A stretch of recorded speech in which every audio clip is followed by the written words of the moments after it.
Today we are going to do lesson 129 in the Red LLI. Before we start this lesson, guys, I have a couple goals for you that I have put up here. And as we're doing this lesson, we will go back to these goals and we'll make sure we're meeting them, and hopefully by the end we have met them. The first goal I have for you is to synthesize new information. Remember, synthesizing is kind of like that puzzle. You're putting together all these little details to get the big picture, the final product. Use graphics. Now, graphics in a book are easy to skip through, but most of the time, graphics tell us really, really important key details, so we should never look over the charts, the pictures, and the little tiny graphics that are on each page. And the third goal is to infer people's motivations in nonfiction text. So this is a nonfiction book that we're going to be looking at today, and we are going to infer, which means to take all those little clues and figure out what they're trying to tell us, okay? All right, before we start that, though, we're going to work on some syllables. Who can tell me what syllables are? If I ask you, how many syllables does a word have? What are you trying to look for, Tyler? Two. Like words put together. Not the words put together, but syllables is how many? Like.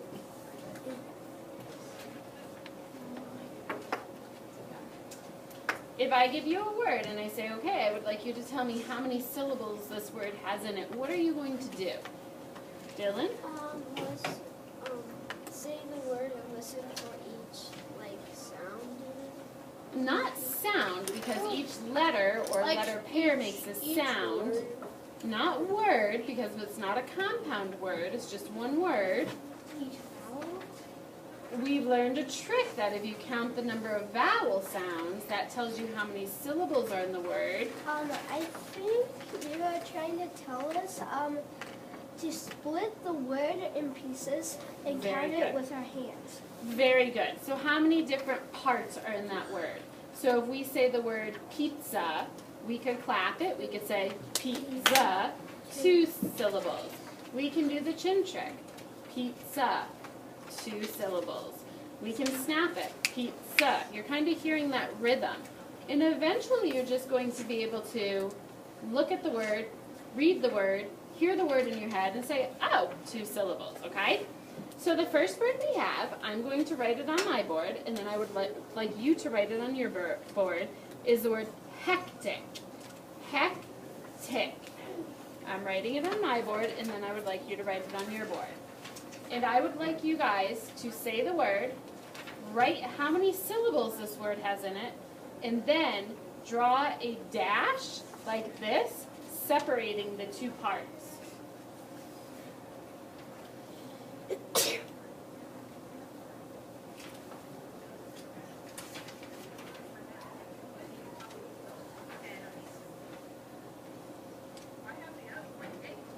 You mean inside the word? Yep, you did it absolutely perfect there. Absolutely. So if we look at this word, hectic, do you see how I almost kind of stop here? I say hectic, okay? And my dash here represents my 2 different syllables, and it's going to be a short vowel and then a closed consonant there, sound, okay? Hectic. All right, I'm going to give you another word, and I'd like you to do that same thing with your next word, okay? Go ahead and erase your board. And our next word is tennis. I'll write the word so you can copy the correct spelling. Tennis has a double consonant in there.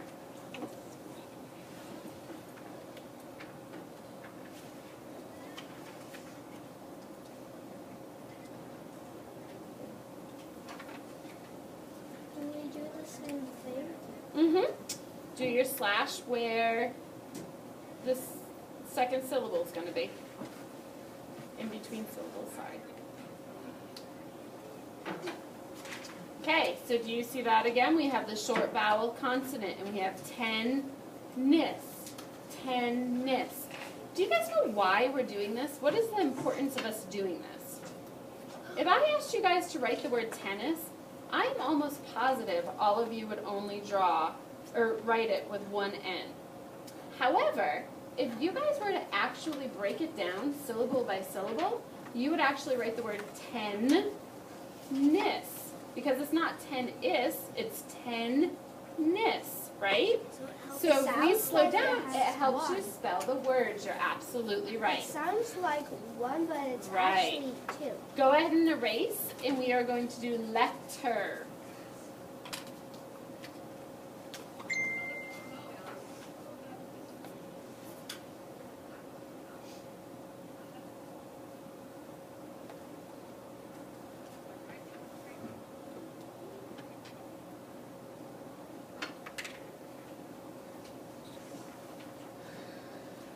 Good job. You guys are all getting this. Next, we will do magnet. It's not magnet, it's magnet. My sister always said it like that, and then my mom corrected her, but she corrected her wrong.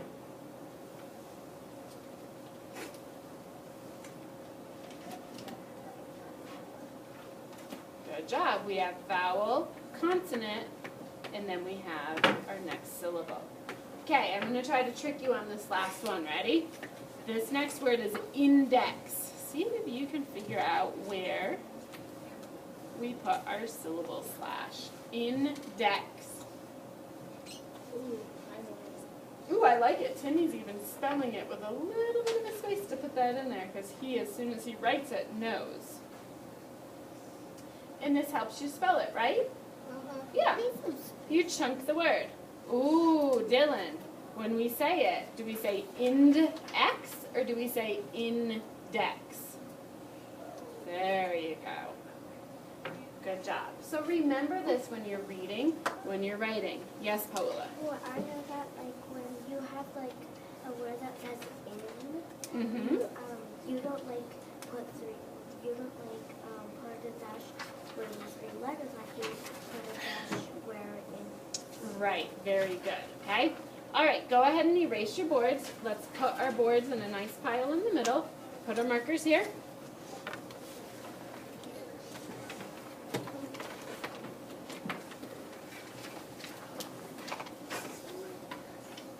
Okay, so remember our goals, okay? And they're right behind us on the sentence strips if we need to refer to them. So today we're going to read a book that is nonfiction. What is nonfiction? Real or fake? Come on, just say it. Is nonfiction real or fake? Fake. Real. Fake. Real. True. Oh gosh, I've got lots of guesses. If it is, this is how I remember it. I thought. Fiction begins with, fake begins with, fiction is fake. So Nonfiction is real or non-fake, okay? So it's a nonfiction story, so it's a real story, okay? The size of the pumpkins in this book may seem impossible, but since it's a nonfiction book, it actually is possible. So the book we are reading is called Growing a Giant. So what can we infer? They are growing a giant what? Pumpkin. Pumpkin, because there is a picture of a pumpkin on the cover, okay? So everything in this story is true. Jacqueline Adams wrote this informational text about the contest people have to grow the huge pumpkins. The title of the book is Growing a Giant. I am going to pass the book out to you, and I would like you to please read the back cover, so the outside cover, okay?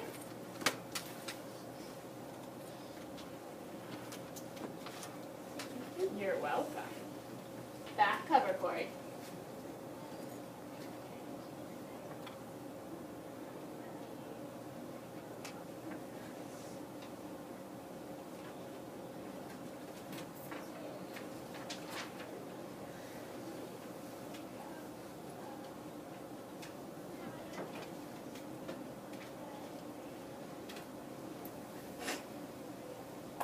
Okay, what did they compare the weight of a pumpkin to on this back cover? A horse. A horse. Is a horse big? Yes. Is a horse heavier than me? Yes. Could you imagine a pumpkin heavier than me, heavier than a horse? No, But it's probably real. It's nonfiction, so it's real. Often when a person writes a book, he or she wants to thank people who have helped with it. The writer places acknowledgments somewhere in the book. Please look at the inside back cover, and you're going to find the acknowledgments. Read the inside back cover as I read it with you, okay? Corey, can you look on so I don't have to read upside down? Can you look on with Timmy? Okay, inside back cover, ready? Acknowledgments. The writer and editors would like to thank Christy Harp and Ian Patton for the invaluable information they gave for this book. They graciously offered their stories, tips how to grow giant pumpkins, and details about their giant prize winners. Without them, this book would not have been possible. So who is the author thanking? Who is the author thanking from that information I just read? Christy? She's thanking Christy, and who else?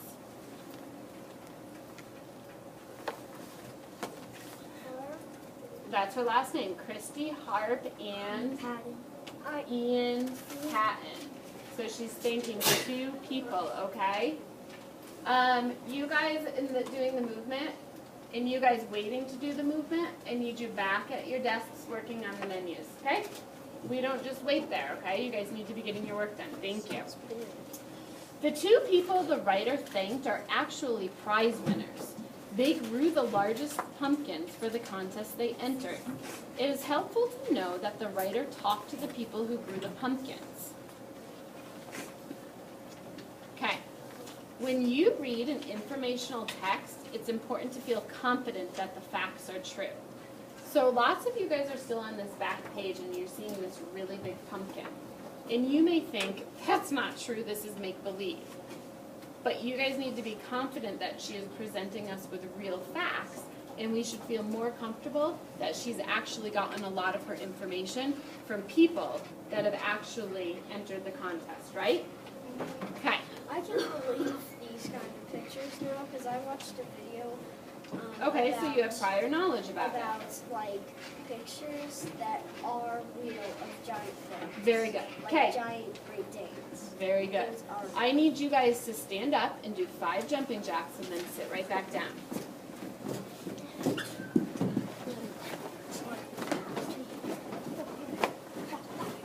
Okay. Please look at pages 2 and 3. Pages 2 and 3. The writer starts by telling about Christy Hart, who helped with the book. When Christy was only 13, she grew her first pumpkin and just got hooked on the idea of growing giant ones. You'll find out how much her first pumpkin weighed. But turn the page and you will see the one she grew 14 years later. So now she's 27 and look how big it is. That pumpkin was a record breaker. Scan over the print and find out how much it weighed. Who can tell me? Who can find the weight first? Ready, set, go. Point to it. No, I want the exact weight. Oh, Timmy, what is it? 1,725 pounds. 1,725 pounds. Holy moly. Now let's look at pages 6 and 7, and we're going to get more information. What do we see on pages 6 and 7, Dylan? What is that? A map, because remember, one of our goals is to use graphics. Take a look at the map, and it's a world map, and see if you can find favorable places for growing giant pumpkins. Who can tell me one of the best places to grow giant pumpkins looking on this map? You might need to use your key. Remember, there's that key there. Use your key and see if you can tell me what the most favorable places would be. Hannah? Where the red lines painted in the book. Okay, and can you tell me what that red line is? I think it shows, it splits, I think, through the hemisphere. No, not quite. You were right. So how many red lines do we have? 2. 2. And our little key on the side tells us what? Can you read the key on the side for me? There